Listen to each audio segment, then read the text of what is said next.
الحق من ربك فلا تكونن من الممترين ومن حاجك فيه من بعد ما جاءك من العلم فقل تعالوا ندعو أبناءنا وأبناءكم ونساءنا ونساءكم وأنفسنا وأنفسكم ثم نبتهل فنجعل لعنة الله على الكاذبين إن هذا لهو القصص الحق وما من إله إلا الله وإن الله لهو العزيز الحكيم فإن تولوا فإن الله عليم بالمفسدين۔ حضرات محترم، جس طرح کہ اس سورت کے آغاز پہ یہ بات عرض کی تھی کہ اس سورت کی پہلی 83 آیات اس وقت اتری تھی جب نجران کا ایک وفد عیسائیوں کا نبی کریم صلی اللہ علیہ وسلم کے پاس آیا۔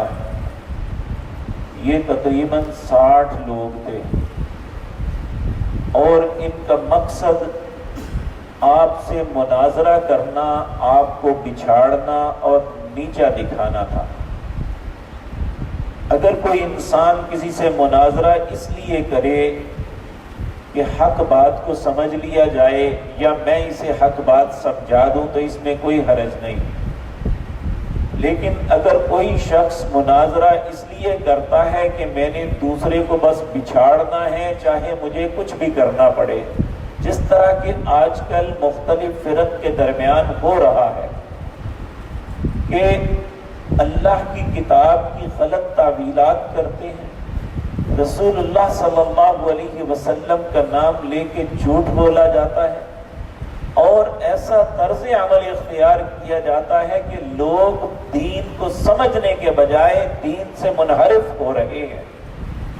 اور یہ بات یاد رکھ لینی چاہیے کہ اس کے ذمہ دار وہ علماء ہیں جن کی زندگی کا مقصد صرف جھگڑنا ہے۔ سمجھنا سمجھانا ہو تو یہ بہت خوبصورت بات ہے کہ کوئی انسان کسی کے پاس اس لیے جائے کہ شاید اس کے پاس حق ہو، میں اسے سمجھ لوں، اور یا انسان ہمدردی کے ساتھ دوسرے کے پاس جائے کہ اسے حق کا علم نہیں میں بتا دوں۔ تو یہاں بھی معاملہ جھگڑے فساد کا تھا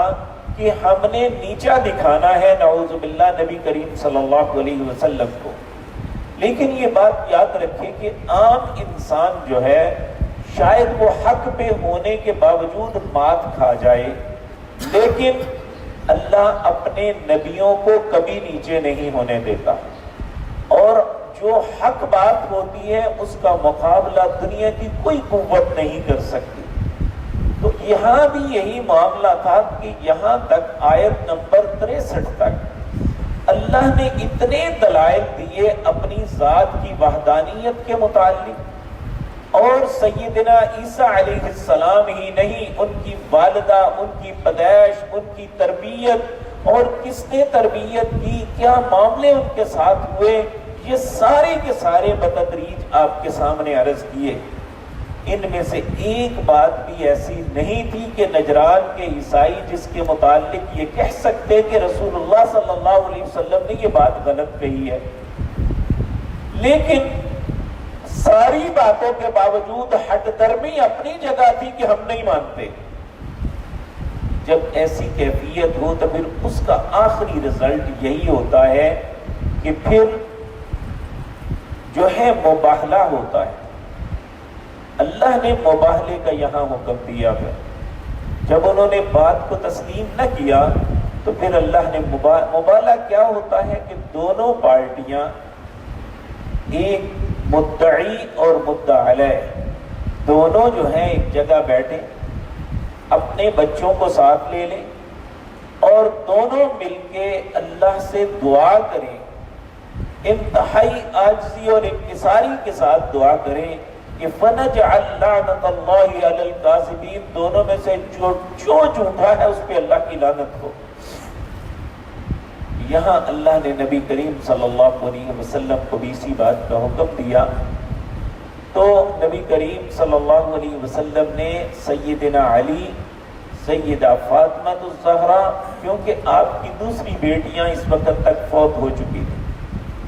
اور سیدہ فاطمہ کے دونوں پیارے بیٹے سیدنا حسن اور سیدنا حسین رضی اللہ تعالی عنہما، ان چاروں کو بلا کے اللہ کے سامنے یہ کہا، اللہم ھذا اہل البیت، اے میرے اللہ یہ میرے اہل بیت ہیں۔ حالانکہ اس سے بعض لوگوں نے مغالطہ دینے کی کوشش کی ہے کہ نبی کریم کی بیویاں اہل بیت نہیں ہیں، جبکہ سورۃ احزاب کے اندر اللہ رب العزت نے بیویوں کا نام لے کے ساری بات کی ہے کہ وَيُطَهِّرَكُمْ أَهْلَ الْبَيْتِ، اس سے مراد وہاں بیویاں ہیں۔ یہاں آپ کی مراد کیا تھی یہ اللہ رب العزت ہی جانتے ہیں کہ آپ نے ان لوگوں کو بلایا، حالانکہ نانا جو ہے وہ اپنے نواسوں کا، وہ اوپر نواسے نانا کی طرف منسوب نہیں ہوتے،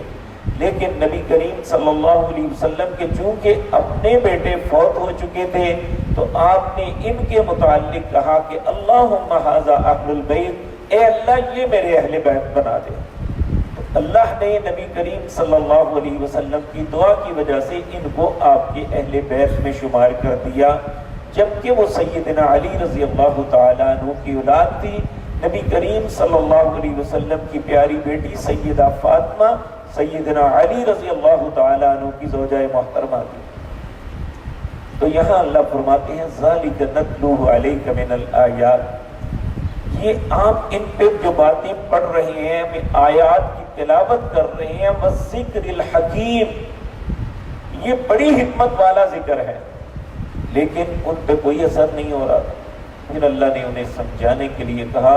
ان مثل عیسیٰ عند اللہ کمثل آدم، عیسیٰ علیہ السلام کی مثال اسی طرح ہے جس طرح آدم کی ہے۔ یاد رکھیں ہر انسان دنیا میں جو پیدا ہوا ہے ماں اور باپ کی وجہ سے دنیا میں آیا۔ تین لوگ ایسے ہیں جو منفرد طریقوں سے آئے۔ سیدنا آدم علیہ السلام یہ ماں اور باپ دونوں کے بغیر دنیا میں آئے۔ سیدہ حوا جو ہیں ان کی والدہ نہیں تھی، والد کی وجہ سے دنیا میں آئے کہ اللہ نے آدم علیہ السلام کی پسلی سے ان کو نکالا، ان کی ماں نہیں تھی۔ اور اللہ رب العزت نے عیسیٰ علیہ السلام کی ماں تو تھی، باپ نہیں تھا، اللہ نے کلمہ کن سے انہیں نکالا۔ تو یہ تینوں افراد جو ہیں یہ منفرد ہیں دنیا میں۔ تو اللہ نے فرمایا اگر میں نے بیٹا بنانا ہوتا تو آدم بیٹا بناتا، کیونکہ اس کا تو نہ باپ تھا نہ ماں تھی، تو باپ کے نہ ہونے سے میرا بیٹا نہیں بن جاتا۔ تو اللہ رب العزت یہاں فرما رہے ہیں ان مثل عیسیٰ عند اللہ کمثل آدم، عیسیٰ علیہ السلام کی مثال بھی اللہ کے نزدیک کمثل آدم، آدم کی مثال کی طرح ہے۔ خلقہ من تراب، اللہ نے انہیں مٹی سے پیدا کیا تھا، وہ اللہ کے نور میں سے نہیں تھے۔ ثم قال له کن فیکون، پھر اللہ نے حکم دیا ہو جا تو وہ ہو گئے۔ یعنی اللہ کو مٹیریل کی ضرورت نہیں، اللہ کو افراد کی ضرورت نہیں، اللہ کو کسی مشینری کی ضرورت نہیں، اللہ تو حکم دیتے ہیں وہ ہو جاتا ہے۔ پھر فرمایا الحق من ربک، یہ ساری باتیں جو تمہیں بتائی گئی ہیں یہ حق ہے تمہارے رب کی طرف سے۔ اس سے یہ بات سمجھ لینی چاہیے کہ حق رب کی طرف سے ہے، اس کے علاوہ جو کچھ ہم کہتے ہیں اسے حق نہیں کہا جا سکتا۔ کہتے ہیں نا حق فلاں حق فلاں حق فلاں، نہیں، حق الحق من ربک، حق وہ ہے جو اللہ کی طرف سے ہے، باقی حق نہیں ہے۔ وہ ٹھیک بھی ہو سکتا ہے نا غلط بھی ہو سکتا ہے۔ فرمایا فلا تکونن من الممترین، تم شک کرنے والے لوگوں میں نہ ہو۔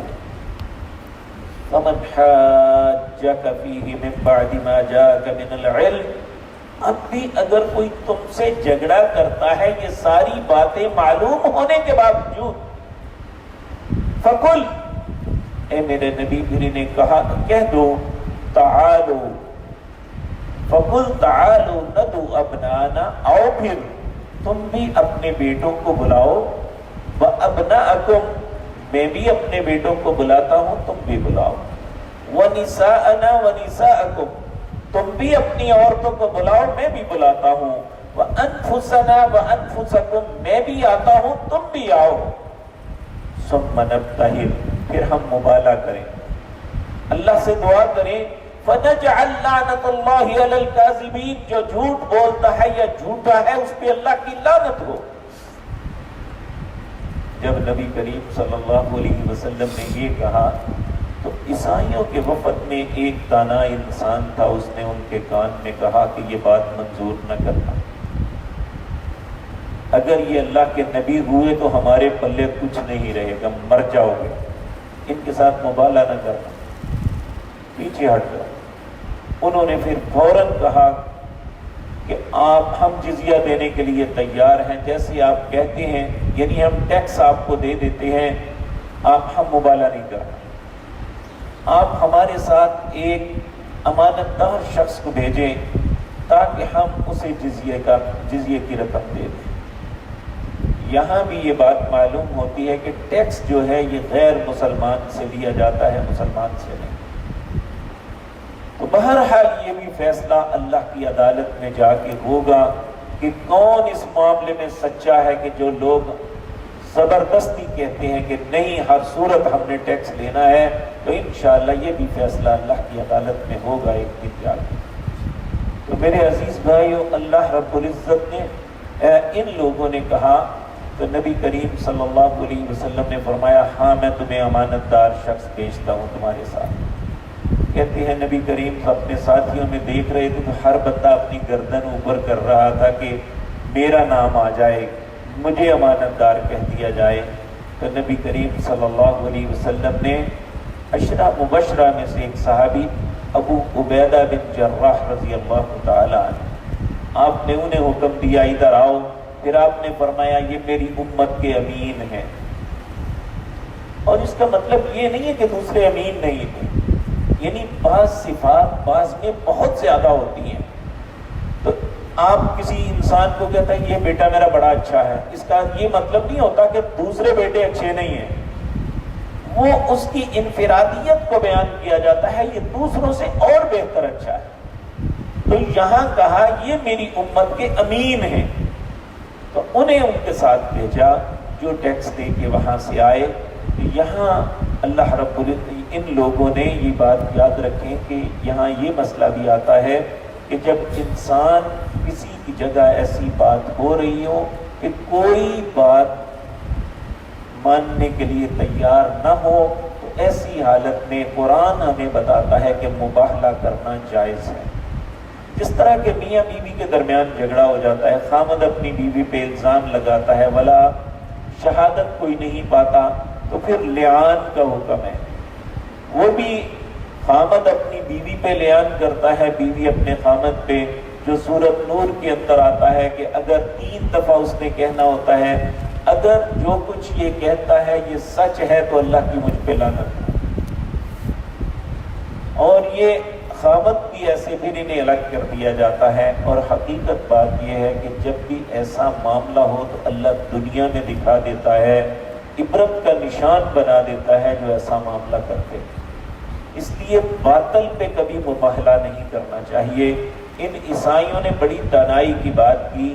حضرت نبی کریم صلی اللہ علیہ وسلم نے فرمایا اگر یہ میرے ساتھ مباہلہ کر لیتے تو جب یہ واپس پلٹتے نہ ان کا کوئی اہل و عیال میں سے کوئی زندہ رہتا، نہ ان کا مال و دولت کچھ رہتا، سب کچھ برباد ہوتا تھا۔ اللہ رب العزت ہمیں سمجھ عطا فرمائے، جب حق بات آ جائے تو ہمیں اڑنا نہیں چاہیے کہ ہم یہ سوچیں کہ ہمارے باپ دادا اس پہ چلتے تھے اس لیے ہم نے اسی راستے پہ رہنا ہے۔ نہیں، حق اللہ کی طرف، الحق من ربک، جب اللہ کی طرف سے حق آ جائے تو فلا تکونن من الممترین، پھر شک نہیں کرنا چاہیے، اللہ کی بات کو مان لینا چاہیے۔ رسول اللہ صلی اللہ علیہ وسلم کی بات کا علم ہو جائے تو پھر نبی کریم کی بات ماننی چاہیے، اپنے مولوی پیر امام کو چھوڑ دینا چاہیے۔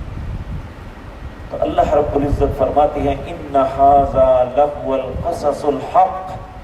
یہ حق قصہ ہے جو بیان کیا گیا ہے، اس میں کوئی شک و شبہ نہیں ہے۔ وما من الہ الا اللہ، پھر اللہ نے اپنا بیان کیا، یہ بات یاد رکھو تمہارا الہ صرف اللہ ہے، اس کا کوئی شریک نہیں ہے، اس کا کوئی بیٹا، کوئی بیوی، کوئی وزیر، کوئی مشیر، کچھ نہیں ہے۔ ما من الہ الا اللہ وَإِنَّ اللَّهَ لَهُوَ الْعَزِيزُ الْحَكِيمُ، اور بے شک جو تمہارا اللہ ہے وہی تو غالب اور حکمت والا ہے۔ فَإِن تَوَلَّوْا، اگر یہ ساری باتوں کے بعد بھی اگر تم منہ موڑو گے تو فَإِنَّ اللَّهَ عَلِيمٌ بِالْمُفْسِدِينَ، اللہ فسادیوں کو جانتا ہے۔ یہ وہ باتیں تھیں جو نبی کریم صلی اللہ علیہ وسلم کی ان کے ساتھ ہوئی، اور اس میں ہمارے لیے بھی بہت سے سبق ہیں جو میں آپ کے سامنے عرض کرتا رہا۔ اللہ ہم سب کو حق کو پہچان کے اس پہ عمل کی توفیق عطا فرمائے۔ یہاں ایک بات آخری عرض کر دوں، نبی کریم صلی اللہ علیہ وسلم جو زندگی کے ہر معاملے میں ہماری رہنمائی فرماتے رہے، اللہ ہزاروں کروڑوں درود و سلام آپ کی ذات مطہرہ پر بھیجے۔ آپ نے فرمایا جب ایسا وقت آ جائے کہ تمہیں سمجھ نہ آئے کہ کون صحیح کہتا ہے کون غلط کہتا ہے، یعنی ایسی کیفیت میں پھر تم اللہ سے دعا کرنا، کیا اللہ سے کہنا اللہم ارنا الحق حقا وارزقنا اتباعہ وارنا الباطل باطلا وارزقنا اجتنابا، اے اللہ مجھے حق اس طرح دکھا دے مجھے پتہ چل جائے یہ حق ہے، پھر اس کی اتباع کی توفیق عطا فرما۔ وَأَرِنَا الْبَاطِلَ بَاطِلًا وَارْزُقْنَا اجْتِنَابًا، اے اللہ مجھے غلط بات باطل اس طرح دکھا دے مجھے پتہ چل جائے یہ جھوٹ بول رہا ہے غلط کہہ رہا ہے، پھر اس سے بچنے کی توفیق عطا فرما۔ وَلَا تَلْتَبِسُ عَلَيْنَا، اے اللہ مجھے اس فتنے میں نہ ڈالنا، پتہ ہی نہ چلے حق کیا ہے اور باطل کیا ہے۔ تو اللہ ہم سب کو ایسے فتنے سے محفوظ رکھے، حق کو پہچان کے اس کی اتباع کی توفیق عطا فرمائے، باطل کو پہچان کے اس سے بچنے کی توفیق عطا فرمائے۔ اقول قولی ھذا واستغفر اللہ۔